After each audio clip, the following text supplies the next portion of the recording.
Hello बच्चों, आप सभी को मेरा प्यार भरा नमस्कार, गुड मॉर्निंग। मैं अंबुज मिश्रा अपने और आपके इस YouTube channel try star classes में स्वागत करता हूं। आइए आज के सेशन में हम आपके लिए 2 जून की करंट अफेयर्स लेके आए हैं, लेकिन हम डेली की तरह क्या करेंगे, पहले प्रीवियस क्लास को रिवाइज करेंगे। यानी कि इस सेशन को स्टार्ट करने से पहले सबसे पहले हम 1 जून की करंट अफेयर्स को रिवाइज करेंगे। इसके बाद हम 2 जून की करंट अफेयर्स के बारे में डिस्कशन करेंगे। आइए स्टार्ट करते हैं अपने पहले क्वेश्चन की ओर। जैसा कि कल के सेशन का हमारा पहला क्वेश्चन है, popular playback singer has passed away in March 2022। Popular playback singer blank has passed away in March 2022। लोकप्रिय पार्श्व गायक का मई 2022 में निधन हो गया है। किसका? कृष्ण कुमार कुनाद का। कृष्ण कुमार कुनाद जो कि पॉपुलर प्लेबैक सिंगर हैं, इनका मई 2022 में निधन हो गया है। वहां पे टाइपिंग मिस्टेक हो गई है, मार्च की जगह क्या होना चाहिए, मई होना चाहिए। ओके। के was introduced by A R Rahman in a Tamil film cuddle Desam. A R Rahman ने के को तमिल फिल्म कदल देशम में लॉन्च किया था। जैसा कि पहला क्वेश्चन आपके हो चुका है, स्क्रीन पे आपको दिख रहा है। जो जो क्वेश्चन होते जाएंगे उसको मैं बोल्ड करते चलूंगा। ओके।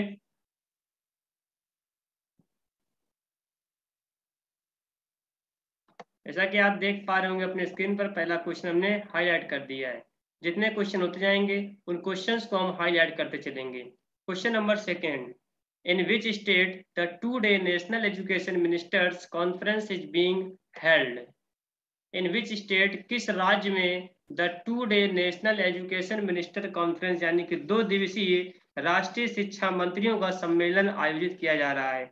किस राज्य में 2 दिवसीय राष्ट्रीय शिक्षा मंत्रियों का सम्मेलन आयोजित किया जा रहा है? ये किया जा रहा है बच्चों गुजरात पे। कहाँ किया जा रहा है? गुजरात में। गुजरात में 2 दिन का नेशनल एजुकेशन मिनिस्टर्स आयोजन सम्मेलन किया जा रहा है। इसमें यूनियन मिनिस्टर यानी कि केंद्रीय शिक्षा मंत्री धर्मेंद्र प्रधान अलॉन्ग विथ, उनके साथ में और भी अदर यूनियन मिनिस्टर्स, अन्य केंद्रीय मंत्री और राज्यों और केंद्र शासित प्रदेशों के शिक्षा मंत्री इस सम्मेलन में भाग लेंगे। यानी कि जो 2 दिवसीय national education minister conference Gujarat में आयोजित किया जा रहा है, इसमें केंद्रीय शिक्षा मंत्री धर्मेंद्र प्रधान के साथ साथ और भी केंद्रीय मंत्री, साथ में राज्यों के शिक्षा मंत्री एवं केंद्र शासित प्रदेशों के शिक्षा मंत्री इस सम्मेलन में भाग लेंगे। It will focus on the implementation of national educational policy 2022। यह राष्ट्रीय शिक्षा नीति 2020 के कार्यान्वयन पर क्या करेगा? फोकस करेगा, इम्प्लीमेंटेशन करेगा। ओके बच्चों जी, बिल्कुल सर। इसी क्रम पे अब हम आगे बढ़ते हैं क्वेश्चन नंबर 3 की ओर।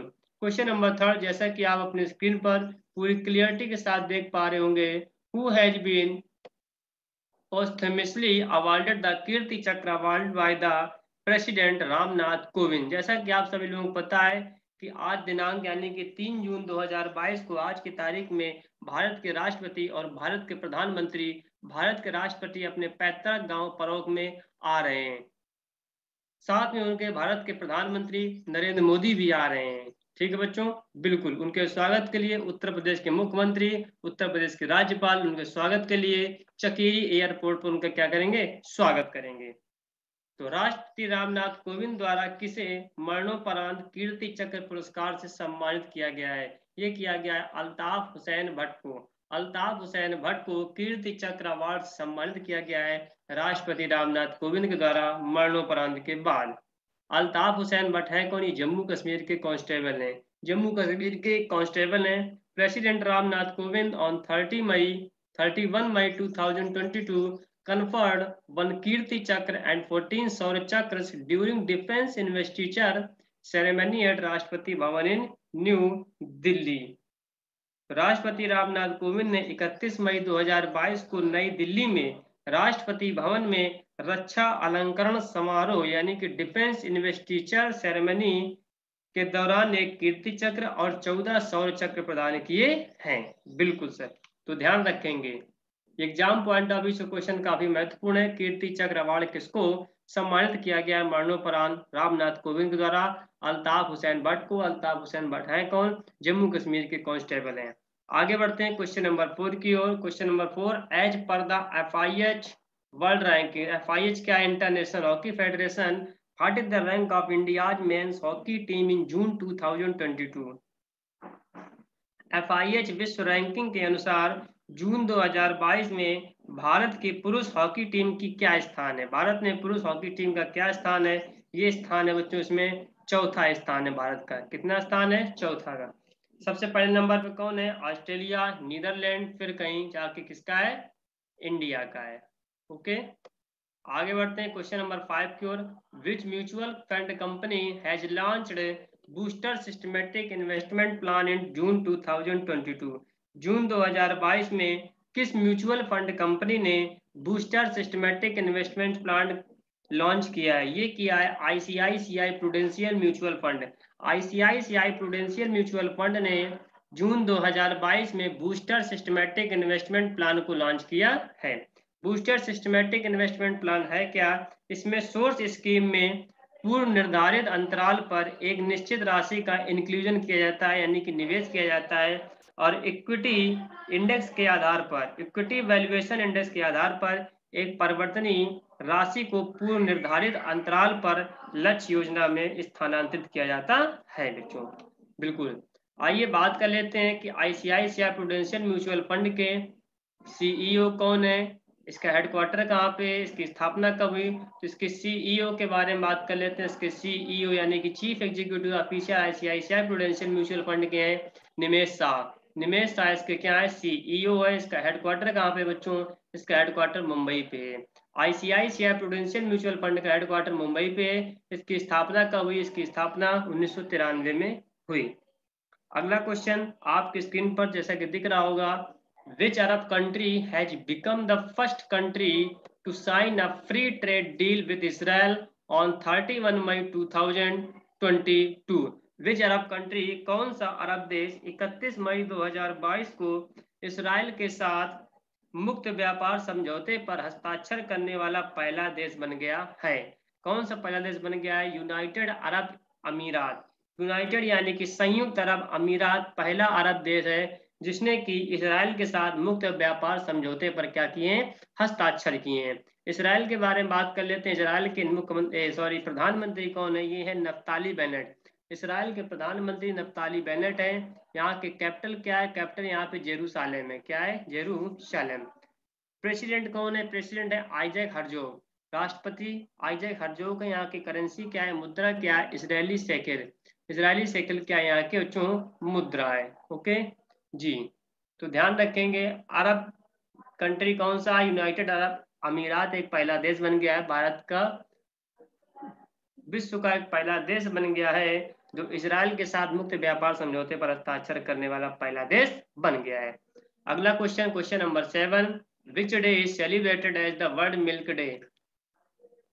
किस दिवस को दुग्ध दिवस के रूप में मनाया जाता है? विश्व दुग्ध दिवस के रूप में किस दिवस को मनाया जाता है? 1 जून को। 1 जून को विश्व दुग्ध दिवस के रूप में मनाया जाता है।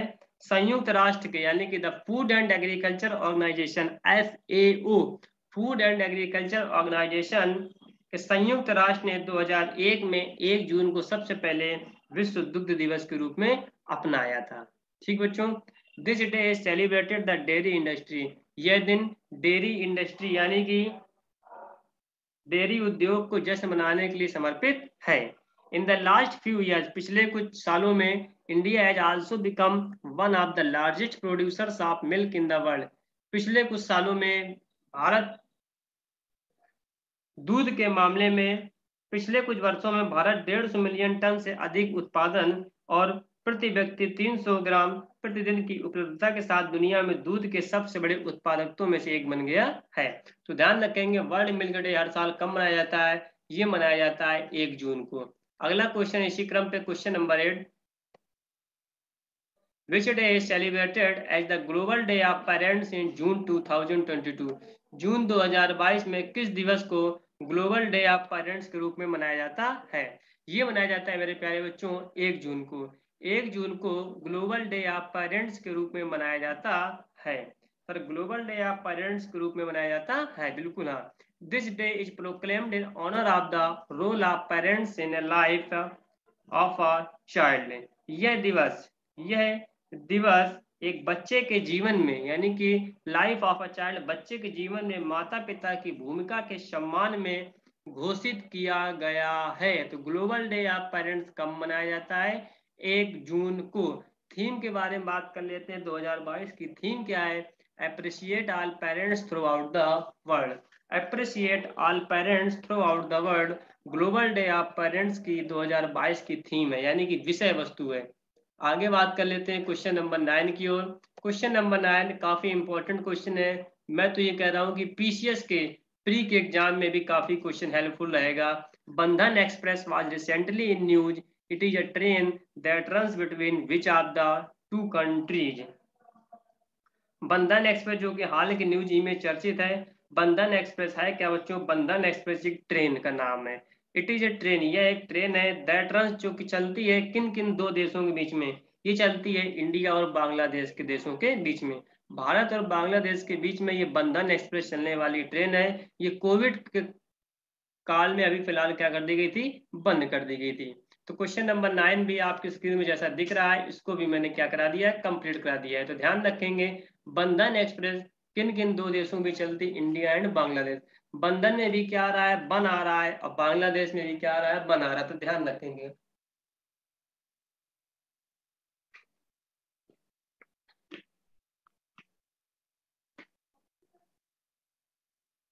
Question number 10 exam point of view से ये काफी इंपॉर्टेंट क्वेश्चन है।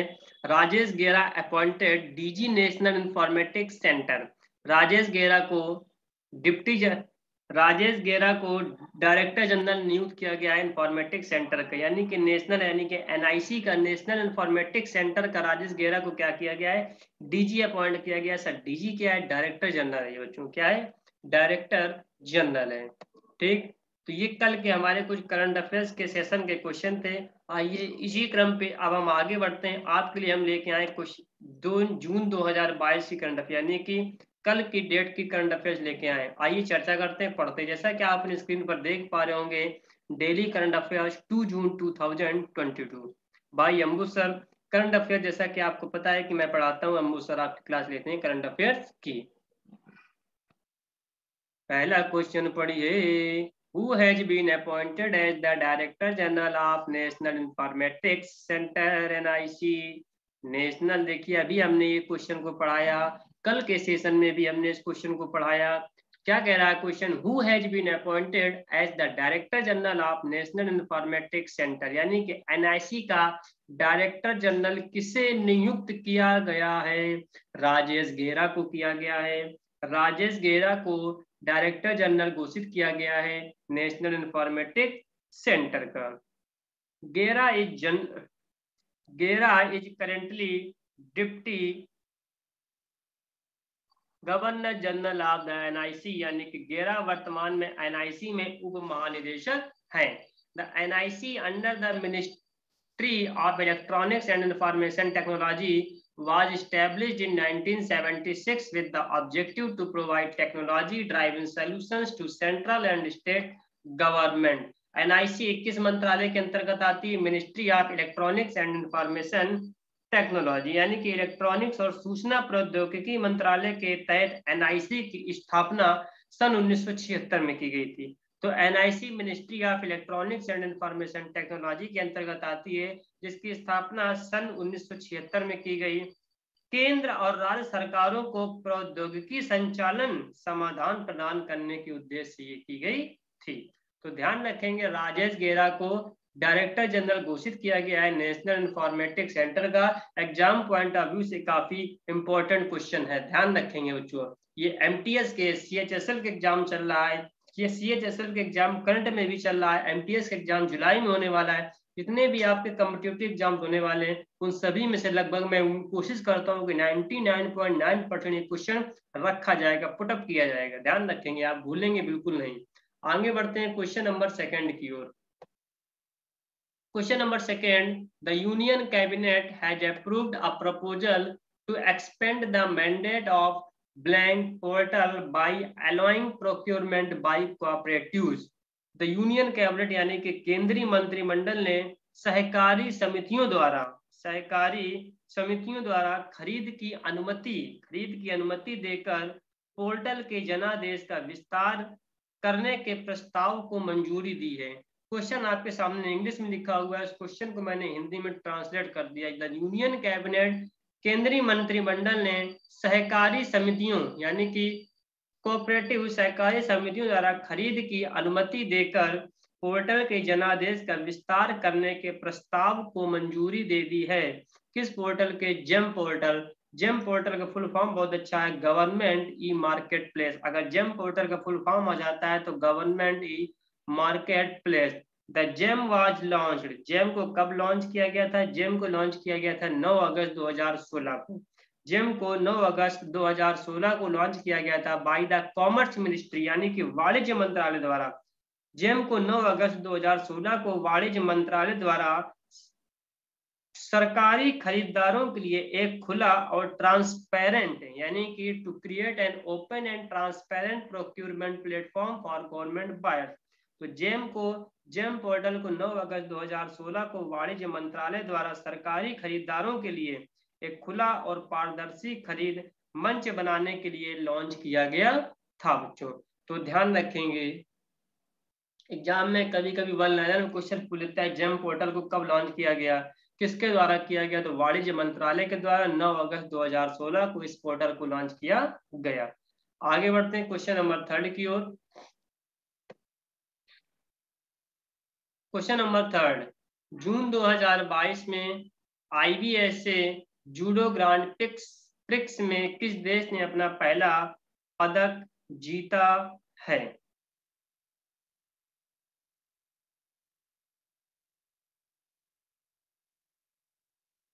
जून 2022 में IBSA जूडो ग्रांड प्रिक्स में किस देश ने अपना पहला पदक जीता? ये जीता है भारत ने।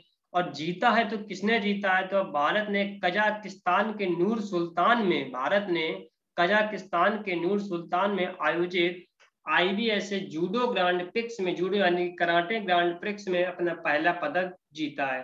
पहला पदक काय का जीता है? कांसे का जीता है। कांसे का पहला पदक इन्होंने जीता है यानी कि ब्रॉन्ज यानी कि कांसा। किसने जीता है? कपिल परमार ने। तो Indian blind and para judo association के जुडोका कपिल परमार ने इस स्पर्धा में ब्रॉन्ज मेडल जीता है। तो ध्यान रखेंगे जूडो ग्रांड प्रिक्स में किस देश ने पहला पदक जीता है? ये जीता है भारत के। किसने जीता है? कपिल परमार ने। कैसा मेडल जीता है? ये जीता है ब्रॉन्ज मेडल यानी कि कांसे का पदक। ठीक, चलिए अब आगे बढ़ते हैं क्वेश्चन नंबर 4 की ओर। किसने जम्मू कश्मीर और कश्मीर में उत्तर भारत के पहले औद्योगिक बायोटेक पार्क का उद्घाटन किया है? किसने जम्मू और कश्मीर में उत्तर भारत के पहले औद्योगिक बायोटेक पार्क का उद्घाटन किया है? ये किया है मनोज सिन्हा। मनोज सिन्हा कौन है सर? ये जम्मू कश्मीर के राज्यपाल हैं। जम्मू कश्मीर के क्या है? उपराज्यपाल है, सॉरी, जम्मू कश्मीर के उपराज्यपाल मनोज सिन्हा और केंद्रीय मंत्री जितेंद्र सिंह ने 28 मई 2022 को जम्मू कश्मीर के कठुआ के पास, कहाँ पे? कठुआ के पास घाटी में निर्मित उत्तर भारत के पहले औद्योगिक बायोटेक पार्क का उद्घाटन किया है। तो जम्मू कश्मीर में उत्तर भारत के पहले औद्योगिक बायोटेक पार्क का उद्घाटन किसने किया है? मनोज सिन्हा। मनोज सिन्हा कौन है? जम्मू कश्मीर के उपराज्यपाल हैं। मनोज सिन्हा के साथ साथ केंद्रीय मंत्री जितेंद्र सिंह ने 28 मई 2022 को जम्मू कश्मीर के कठुआ घाटी के पास निर्मित उत्तर भारत के पहले औद्योगिक यानी कि इंडस्ट्रियल बायोटेक पार्क का क्या किया है? उद्घाटन किया है। आगे बढ़ते हैं क्वेश्चन नंबर 5 की ओर।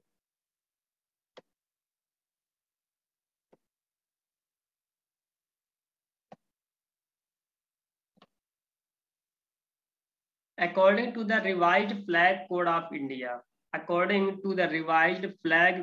India, भारत के संशोधित ध्वज संहिता के अनुसार the Indian national flag or tricolor can now be made of blank and with the help of machines. Bharat के संशोधित ध्वज संहिता के अनुसार भारतीय राष्ट्रीय ध्वज या तिरंगा अब किन मशीनों की मदद से बनाया जा सकता है?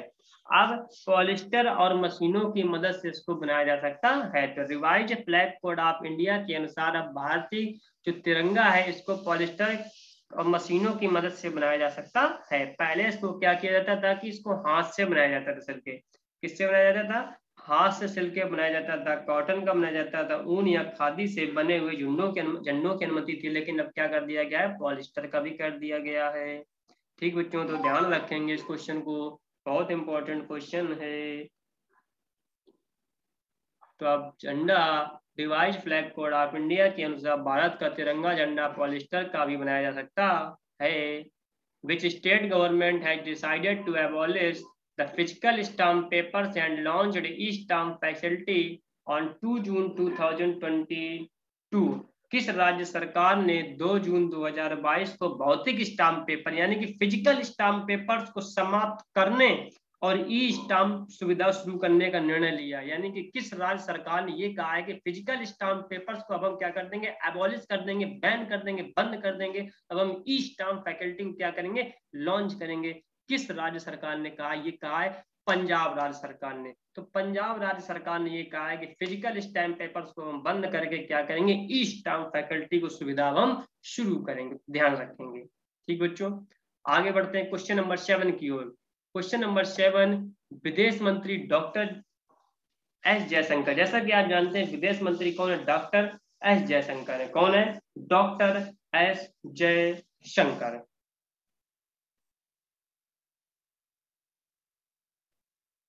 विदेश मंत्री डॉक्टर एस जयशंकर 2 जून 2022 से और चेक गणराज्य की 5 दिवसीय यात्रा पर है। ये कहां पे? स्लोवाकिया। विदेश मंत्री डॉक्टर एस जयशंकर स्लोविया और चेक गणराज्य की 5 दिवसीय यात्रा पर हैं। ध्यान रखेंगे। खैर इतना इंपॉर्टेंट क्वेश्चन नहीं है, लेकिन तो क्या हुआ? करंट क्वेश्चन बनता है कि करंट में इस समय हमारे भारत के मंत्री, विदेश मंत्री सब कर क्या रहे हैं, कहाँ पे, इन सब जरूरी है।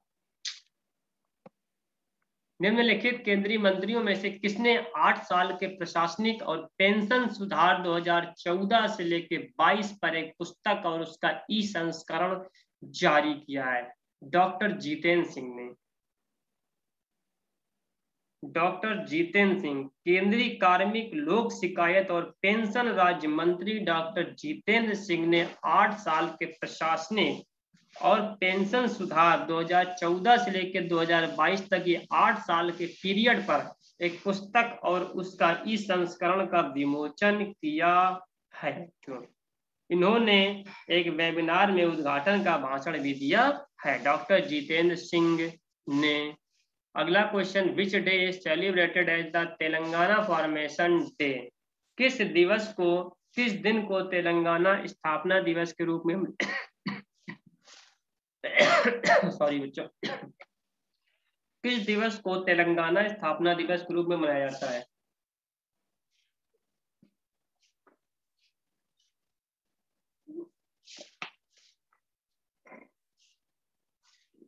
2 जून 2022 को तेलंगाना स्थापना दिवस के रूप में मनाया जाता है। तेलंगाना का ऑफिशियली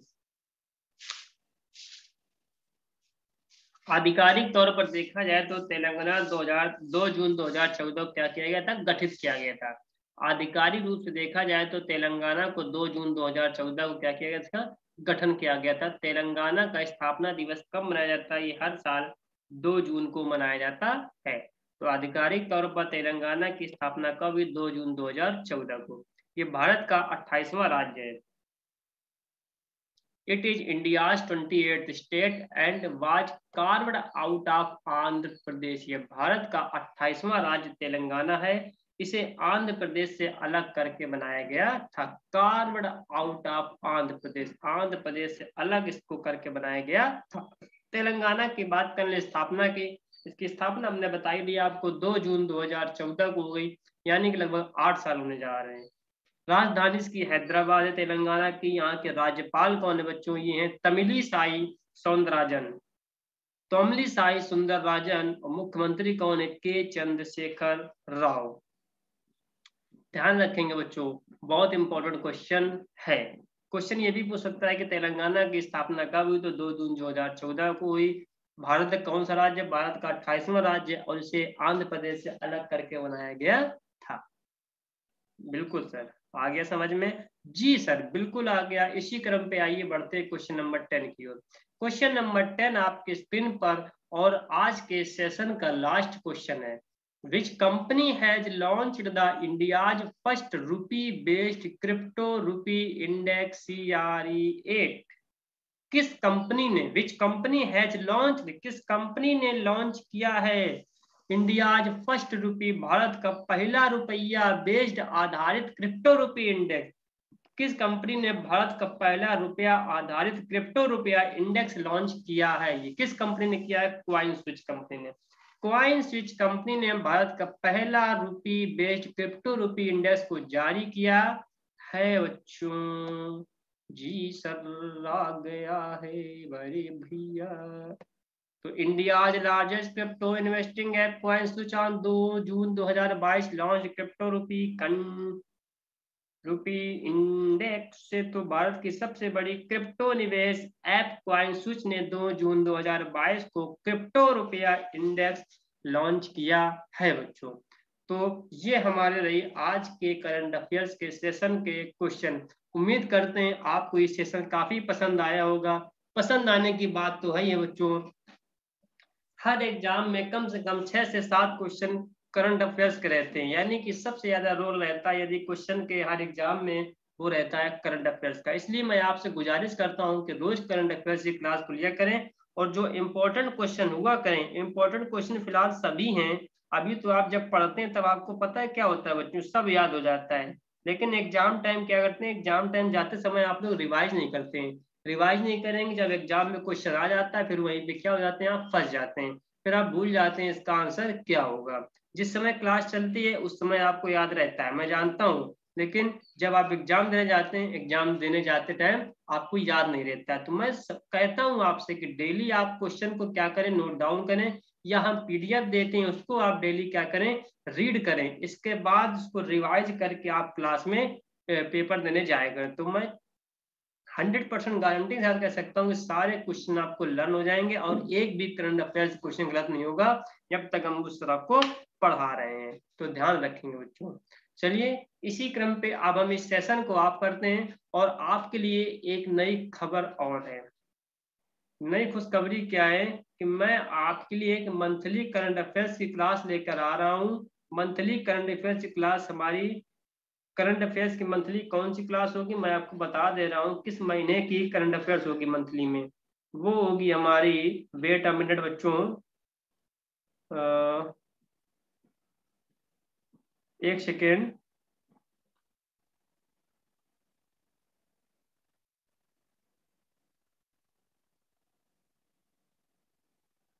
जी, हमारी अप्रैल 2022 की करंट अफेयर्स होगी। अप्रैल 2022 की पूरी मंथली करंट अफेयर्स आपको अब रिवाइज कराएंगे। उसमें लगभग आपको 223 क्वेश्चन होंगे। 223 क्वेश्चन होंगे, उन क्वेश्चंस को मैं आपको रिवाइज करा दूंगा, यानी कि पूरी प्रैक्टिस कराऊंगा, एक प्रकार से रिवीजन होगा, हम ये कह सकते हैं। उम्मीद करते हैं कि शाम तक आपको वो क्लास भी हमारी मिल जाएगी अप्रैल के मंथ की पूरी करंट अफेयर्स की। चलो बच्चों, अब इसी के साथ अब इस क्लास को क्या करते हैं, यहीं से ऑफ करते हैं। ठीक बच्चों, धन्यवाद।